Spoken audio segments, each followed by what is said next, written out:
Shalom Chabrim, I'm Steve Ben-Nun. You're watching Israeli News Live, and of course, as we say, it is Ein Shalom. There is no peace. And this morning I was watching on RT News. Suspicious doesn't begin to describe what happened. Iran's foreign minister on tanker attacks in the Gulf of Oman. I have to kind of say that as well. Let me kind of get this a little bit turned down here. We're a little bit awkward here. There we go. And it is very suspicious what's going on. I do have a one source there that I contacted. He's up in Canada right now. I won't say any more about that there, but just wanted to get their thoughts as well on the situation there in the Gulf of Oman. And because my first reaction was the U.S. may be the one that has actually torpedoed the ship, or one of our U.S. allies. And the reason why I suggested this to the friend of mine there was because what we're looking at is the fact that the Japanese are refusing to obey the sanctions that the U.S. has, or the embargo on the oil coming out of Iran. And the Japanese, of course, went there, loaded up the ships full of oil, and are now headed out of Iran with that oil. And of course, both these ships, from what I understand, have been struck. Now, the article says here, Iran's foreign minister has labeled the reported attack on two Japan-related oil tankers in the Gulf of Oman as suspicious, occurring just as Japanese Prime Minister Abe came to Tehran for major talks. Expressing his misgiving on Twitter, Javad Zarif noted that the incidents on the two vessels on Thursday, one of which had been reportedly struck by a torpedo, had occurred as Abe sat down for extensive and friendly discussions with Iran's supreme leader, Ayatollah Sayyid Ali Khamenei. So there you have it. If that's not sending a message to the U.S. conquered ally, Japan, and I say conquered because, granted, the Japanese had attacked Pearl Harbor. Of course, there's a lot to be said about Pearl Harbor as well. I know that. So those of you that might say, well, Steve, there's more to Pearl Harbor than you realize. I realize that. Also, my grandfather, one of my grandfathers, that is, everybody's got multiple grandfathers because you got a mom and you got a dad, etc., right? You got great-grandparents as well, but it's actually my stepdad's father was in Pearl Harbor on the day of the attack and was going down the road in his car.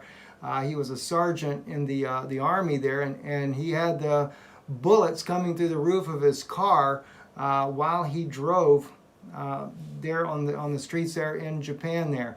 So yeah, I'm a little bit aware of that. And of course, my mother's father also was in the Navy, went to war as well at that time because of the Japanese bringing the United States into the Second World War. But that notwithstanding, let me just say this as well. When it comes to this situation, Japan is a free country. Japan should have a right to choose who they do business with, and but that's being definitely subverted when their ships are being targeted. Not to mention, I guess the Japanese can get the oil a whole lot cheaper, and maybe that's one of the reasons why they're doing it. Can't really say why that's happening, but the issue is right now, it is obvious that one of the ships at least has been torpedoed. This could easily escalate, friends, and this is what we've been watching all along. Escalation, Iran, it's not a good picture. I'll tell you that right now. If the United States gets into a war with Iran, one of my friends that's in the intelligence field had said to me that it would be very difficult for the United States to be able to take on a war with Iran, because if they take it on, it's not to say the U.S. could not defeat Iran, but at the same time, the U.S. has got to consider the fear of what the Chinese might do in relations to Taiwan or something of that effect there. So this is a very big volatile problem that we're dealing with right now. And of course, Syria is still laying there in the background. If a war breaks out with Iran, will Russia get involved? Because Iran is their great ally. We're talking about a possibility of nuclear war. And we know, as we shared with you yesterday, what Putin said. Putin was given a very dire warning that 2021 is the end of all these treaties on nuclear weapons. You could end up having nuclear weapons hanging up in a satellite right directly above you from any nation practically on the planet. So, and he's telling the people, it's like they said in the report we were taking this from. It's like an SOS he was sending out. Look, friends, let's do something. Let's get back to the table. Let's talk about this. And on top of that, the U.S., we are really in a volatile state as far as our economy. And I know some people say, well, we're not. President Trump is doing a great job building up the economy. All right. Well, let me just say this, though. But we're still, when Obama was in office, we were at, what, 19 trillion in debt? And now that debt has grown to, what, about 23, 24 trillion? How much longer can our economy survive? And the only way that they help try to pay down the debt is with war. And then when we're dealing with Israel, you know, here we are in a horrible situation with our economy, but then we're sending billions of dollars of military aid to Israel, and Israel is totally debt-free.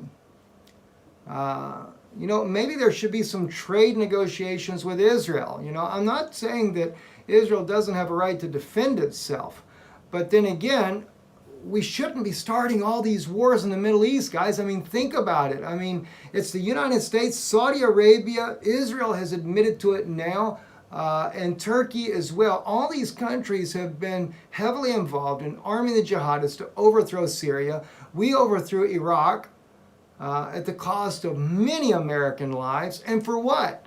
Because Netanyahu was convinced that the Iraqis had nuclear weapons or yellow cake, and they had the ability to make weapons of mass destruction.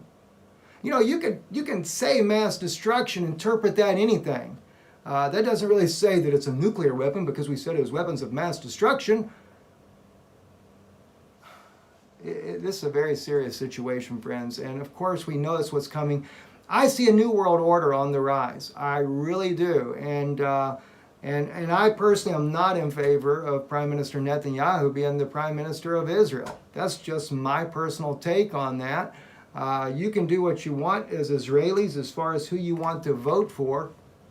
And I don't see anybody good on the ticket to begin with, even when elections do come back around in September. There's just, you know, you need somebody in Israel that is for peace. You know, somebody that would say, even like in the case of Syria, you know, these are our brothers. This is where the mothers, the matriarchs of Israel were all Syrians. Why are we involved as Israeli people in the destruction of the country that is the matriarchs of our nation? And Iran, you know, Netanyahu pours that drink of water and says Iran's got a water problem because of its government. No, it doesn't. It's because of what we're doing in Afghanistan to help protect the poppy trade, for heaven's sakes. Cut the river off. Yeah, I got a source from Iran that was able to tell me about that. We cut the water supply off to Iran, the river, because they needed all that water to make sure the poppy fields were doing great. No, listen, I got a cousin, Navy Seabee, served in Afghanistan and everything. He knows, he tells me about some things as well. But, you know, and I've had friends that say to me that we went there to we're destroying the poppy fields. Yeah, you do some of that, you know, for good favor because they're the enemy's poppy fields and you don't want the enemy to be able to have the poppy to be able to fund their jihadist wars, you know. But, you know, and listen, no doubt Russia may do the exact same thing to help get the cash they need to fund these wars that they have to fund as well, the fighting that they're doing in different parts of the world. But I will give Putin credit for one thing here. The man is trying to get the people to the table to start talking and stop this fighting.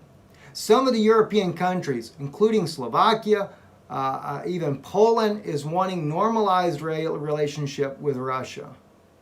Because why? Like in Poland, all the apples are laying on the ground rotting because they can't sell anything to Russia. And the U.S. has got them in a headlock if they do. You know, I tell you, it's a real trouble when I see these things. We could have peace in this world. We really could. If we would stop using war to fund our economy. we could have some peace in this world. But I just don't see it happening. And I am, I realize this here, the Japanese ships being torpedoed. It doesn't mean this will be something that will cause an all-out war in the region, but there could be things that are going on that we're not aware of that could escalate into a massive war at any time. I'm Stephen Ben-Nun. You're watching Israeli News Live. Shalom to you. I say shalom. Peace be to you. Find Christ Jesus. He's that only true peace. Because the world itself and those demonic beings that are in control of this world, they don't want peace. They're looking for destruction, and Satan is looking to be sitting in the temple of God, being worshipped as if he were God. And remember, there will be a temple in the Middle East there that he'll have as well, but the real temple that he wants is to use technology to live inside of you. Erev Tov.